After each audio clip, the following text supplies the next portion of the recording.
Sekarang kiat-kiat kita untuk istiqomah. Yang pertama taubat.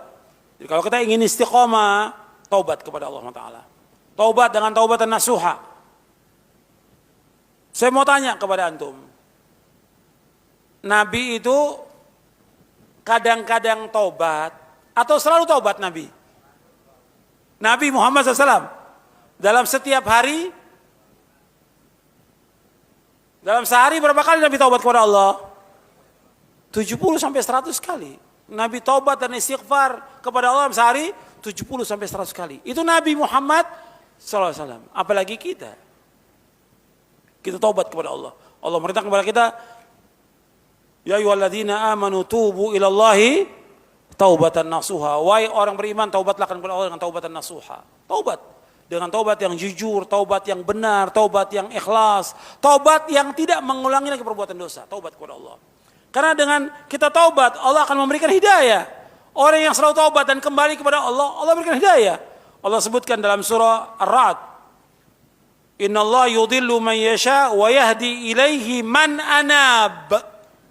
Allah menyesatkan siapa yang Allah kehendaki, Allah menunjuki siapa yang kembali kepada Allah yang taubat. Begitu juga Allah berfirman dalam surah Asy-Syura ayat 13, Allah yajtabi ilaihi man yasha wa yahdi ilaihi man yunib. Allah memilih siapa yang Allah kehendaki dari hambanya, Allah menunjuki orang yang bertaubat. Jadi kalau kita yang dapat hidayah, istiqamah, taubat kepada Allah. Dan taubatnya terus. Setiap hari kita mengakui dosa-dosa kita. Istighfar juga, minta ampun kepada Allah di waktu sahur. Wabil asharihum yastaghfirun. Dan dengan taubat, kita akan menjadi orang-orang yang sukses. Allah berfirman dalam surah An-Nur, watubu ilallahi jami'an ayyuhal mu'minuna la'allakum tuflihun. Bertaubatlah kalian wahai orang beriman agar kalian menjadi orang-orang yang sukses. Orang yang beruntung. Taubat kepada Allah. Supaya istiqomah, taubat setiap hari. Dan ini taubat terus. Taubat awal perjalanan seorang hamba, pertengahan dan akhir. Seperti yang dijelaskan oleh Al-Imam Ibnu Qayyim dalam kitabnya Madarijus Salikin. Yang kedua senantiasa mentauhidkan Allah, menjauhkan syirik. Jadi harus betul-betul kita istiqomah. Karena mana istiqomah? Istiqomah di atas tauhid yang pertama kali. Menjauhkan syirik. Coba kita introspeksi pada kita. Kita ini sudah benar belum tauhid kita tentang rububiyah tadi yang saya sebutkan. Uluhiyah kita, asma wa sifat. Tentunya kita harus belajar lagi tentang kitab tauhid. Selesai, ulangi lagi. Selesai, ulangi lagi kitab tauhid itu. Usulus salasa, ulangi lagi kitab tauhid.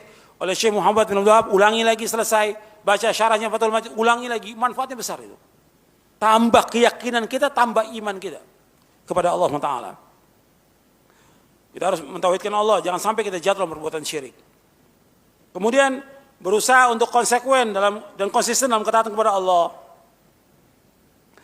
Jadi terus taat kepada Allah, jangan musiman. Terus setiap hari. Kalau kita kemarin Ramadan bisa melakukan ketaatan, kenapa sekarang nggak bisa? Terus berusaha kita untuk taat kepada Allah. Salat malamnya kita lakukan lagi, baca Qur'annya kita khatamkan lagi dan baca artinya, baca tafsirnya. Sedekah kita jangan cuma Ramadan, sekarang juga lakukan. Zikirnya kita, baca bukunya dan yang lainnya. Coba dawamkan dalam perbuatan taat kepada Allah Taala. Kemudian yang keempat, untuk bisa istiqomah, muraqabatullah, selalu merasa diawasi oleh Allah. Selalu merasa diawasi oleh Allah. Jadi merasa dilihat oleh Allah. Supaya kita, kalau kita merasa diawasi, betul-betul kita hati-hati. Jangan sampai kita berbuat dosa dan maksiat. Yang kelima, muhasabah, selalu introspeksi terhadap amal yang kita lakukan. Introspeksi, artinya dari kewajiban yang kita lakukan, apakah ada yang kita lalai dalam melaksanakan kewajiban ini, apa yang kurang dari sholat, mungkin kita kurang caranya yang belum benar, mungkin kita kurang khusyuknya, mungkin kita kurang tumakninahnya, mungkin keikhlasannya dan yang lainnya. Coba kita perbaiki, introspeksi. Dan amal-amal taat yang lainnya. Kita muhasabah. Begitu juga tentang dosa dan maksiat yang kita lakukan, apa yang kita lakukan sekarang ini. Hari ini apa sih? Apa kesalahan kita, apa dosa kita, supaya kita bertaubat kepada Allah Taala. Kemudian yang keenam, mujahadah, bersungguh-sungguh untuk menggembleng jiwa kita di atas ketaatan kepada Allah.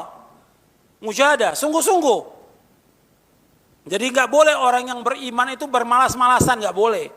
Atau patah semangat, nggak boleh. Atau futur. Ada nggak orang yang futur? Ada. Nggak boleh. Ini karena kurang keikhlasan dia. Futur itu karena kurang keikhlasan dia. Kurang imannya. Kurang ketakwaannya dia kepada Allah. Orang yang beriman nggak boleh futur. Dia harus terus berjuang. Terus bersungguh-sungguh dalam melakukan amal-amal soleh. Nggak boleh lemah. Nggak boleh malas, tidak boleh, nggak boleh. Nabi bersabda sallallahu alaihi wasallam, al-mu'minul qawiyyu khairun wa habbu ila Allah minal mu'minid dhaif wa fi kullin khair. Wa fi kullin khairun ihris ala ma yanfa'uka wasta'in billah wa la ta'jaz. Dan seterusnya di sini sahih Muslim. Kata Nabi, mukmin yang kuat lebih baik dan lebih dicintai oleh Allah daripada mukmin yang lemah. Pada keduanya ada kebaikan tentang imannya. Hendaklah kalian berkemauan keras, bersungguh-sungguh kepada apa-apa yang bermanfaat bagi kamu. Minta tolong kepada Allah, jangan lemah.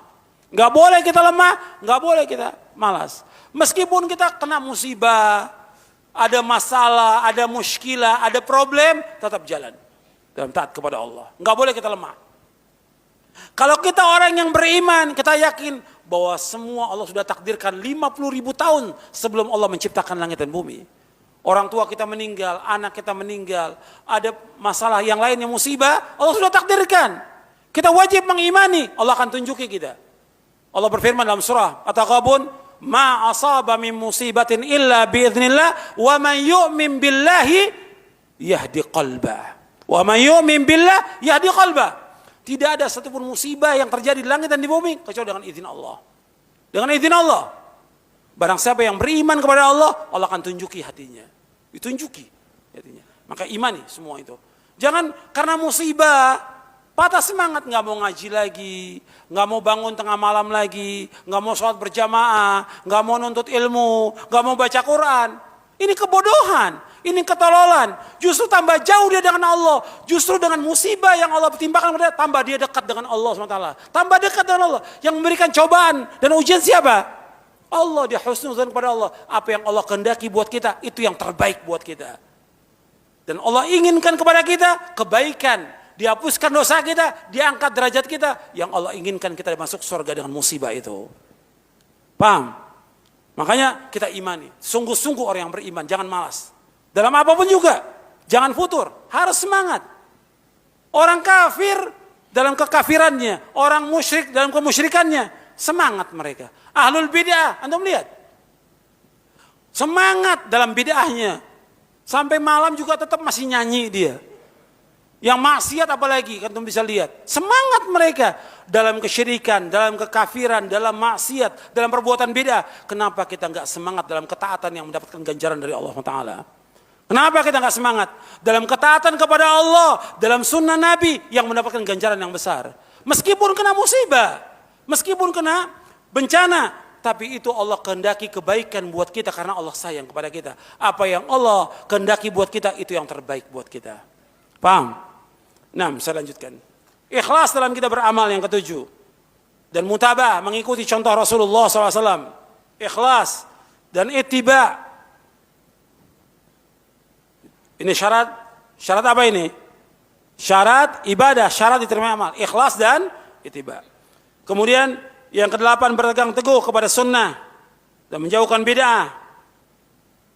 Kita harus terus berpegang kepada sunnah, jauhkan bid'ah. Kita nggak ada toleransi, nggak ada. Untuk ingat tuh, nggak ada toleransi dalam kesyirikan, nggak ada toleransi dalam bid'ah, dan tidak ada saling bantu membantu dalam perbuatan bid'ah. Nggak boleh kita bantu. Bapak Allah merintahkan kita, wa ta'awanu 'alal birri wa taqwa wa la ta'awanu 'alal itsmi wal 'udwan.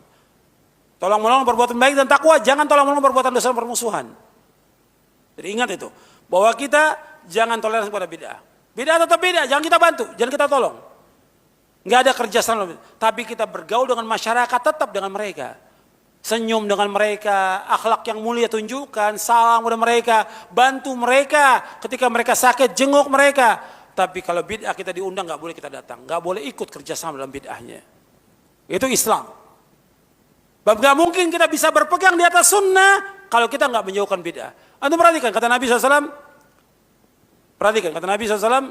Fa'alaikum bisunnati wa sunnatil khulafa'ir rasyidin mahdiyyin tamassaku biha wa 'addu 'alaiha bin nawajid. Wa iyyakum muhdatsatil umur fa inna kulla muhdatsatin bid'ah wa kulla bid'atin dhalalah. Jadi untuk bisa berpegang teguh kepada sunnah dengan menjauhkan apa? Bid'ah. Berpegang kata Nabi teguh kepada sunnahku dan sunnah khalifahku yang lurus.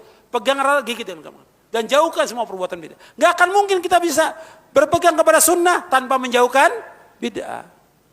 Karena semua bid'ah sesat. Jadi teguh kita kepada sunnah Nabi. Tapi tetap bergaul dengan masyarakat tetap. Jangan karena antum di sunnah kemudian kepada masyarakat salam enggak. Mereka orang Islam. Salam enggak, senyum enggak. Ketemu dengan masyarakat udah kayaknya musuh dengan kita. Tampangnya mujrim. Kita suruh tabasum, enggak nengok sama orang masa bodoh. Enggak boleh dalam Islam. Kaum muslimin di sekitar kita lah, mereka orang Islam. Salam, tegur mereka, sapa mereka. Ini ajaran Islam, akhlak kepada manusia dengan akhlak. Nabi menyebutkan wa khaliqin nasa bi khuluqin hasan. Bergaul dengan manusia dengan akhlak yang mulia. Akhlak yang mulia. Nabi menyebutkan manusia, bukan orang-orang yang sunnah saja, bukan, manusia. Sekarang kita bikin kelompok sendiri. Ya, jangan bikin kelompok sendiri. Kelompok ini ahlu sunnah, perumahan sunnah dan segala macam. La haula wala quwwata illa billah. Bergaul dengan kaum muslimin. Nanti kalau ada perumahan sunnah, nanti ada mobil sunnah, sepeda sunnah, penghinaan kepada sunnah untuk mengharapkan duit. Ya mungkin untungnya hanya 1 miliar, 2 miliar. Dia jual nama sunnah. Gak boleh dalam Islam seperti itu. Gak boleh. Kecil 1 miliar, 2 miliar, 10 miliar. Kecil lah dibandingkan dengan kita berpegang teguh pada sunnah ini. Dunia dan seisinya gak ada harganya insya Allah. Jangan kita korbankan sunnah karena mencari keuangan dunia. Jangan. Pegang teguh pada sunnah. Jauhkan semua itu. Kemudian selanjutnya. Menjaga salat yang 5 waktu. Dengan berjamaah di masjid bagi laki-laki. Adapun bagi wanita yang terbaik di rumah. Ini sudah saya jelaskan tadi. Kemudian 10 berani dalam melakukan amar ma'ruf dan nahi mungkar. Sesuai dengan syariat Islam. Karena untuk kita istiqomah berani dalam melakukan amar ma'ruf nahi mungkar. Ini banyak kaum muslimin gak berani. Sama istrinya takut. Sama istrinya takut, gak berani. Istrinya maksiat, istrinya ngomong dengan laki-laki, duduk dengan laki-laki. Suaminya diam. Gak boleh, dia wajib menyuruh. Si istrinya nonton TV, maksiat, dibiarkan. Gak boleh, sama anaknya takut. Harus tegas sebagai kepala rumah tangga. Sebab Allah mengatakan, ar-rijalu qawwamun 'alan nisa. Allah berfirman, ya ayyuhalladzina amanu qu anfusakum wa ahlikum nara. Wahai orang beriman, menjaga diri kamu, keluarga kamu dari api neraka. Tegakkan amar ma'ruf dan nahi mungkar dalam rumah kita. Larang yang dia salah, larang. Yang wajib perintahkan kepada dia. Kemudian baru sekupnya kepada yang lain. Yang penting pertama kali rumah tangga dulu, baru yang lain. Kemudian yang ke-11 senantiasa menuntut ilmu syar'i dan mengamalkannya.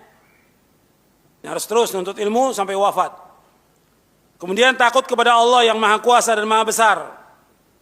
Dan selalu ingat pedihnya siksa neraka. Kita harus ingat tuh. Siksa neraka sangat pedih. Yang ke-13 mencari teman yang soleh. Baik agama dan akhlaknya. Cari teman-teman yang soleh. Yang ke-14 menjaga hati, lisan dan anggota badan. Serta menahan diri dari hal-hal yang diharamkan. Jaga hati kita, jaga lisan kita, anggota badan dari hal yang diharamkan. Yang ke-15 mengetahui langkah-langkah setan dalam menyesatkan manusia. Ini banyak ini. Makanya Allah sebutkan dengan kalimat khutuwati syaitan. Wala tattabi'u khutuwati syaitan. Jangan kalian mengikuti langkah syaitan. Banyak langkah syaitan ini. Semua maksiat adalah langkah-langkah syaitan. Sedikit demi sedikit dia menyesatkan manusia. Yang ke-16 senantiasa berzikir dan berdoa kepada Allah. Kita harus terus berzikir dan berdoa kepada Allah. Yang ke-17 sabar dalam melaksanakan ketaatan kepada Allah. Sabar dalam menjauhkan perbuatan dosa dan maksiat. Dan sabar dalam menghadapi cobaan dan ujian dan musibah. Sabar. Kemudian doa kepada Allah. Ini antum hafalkan doanya. Ya, yang antum sudah hafal. Allahumma inni as'alukal huda wat tuqa wal afafa wal ghina. Ya muqallibal qulub tsabbit qalbi Ya Allahumma musarrifal qulub sarif qulubana ala taatik. Dan selanjutnya, doa-doa ini antum hafalkan. Ya ini saja yang perlu saya sampaikan, mudah-mudahan bermanfaat untuk saya dan untuk antum sekalian.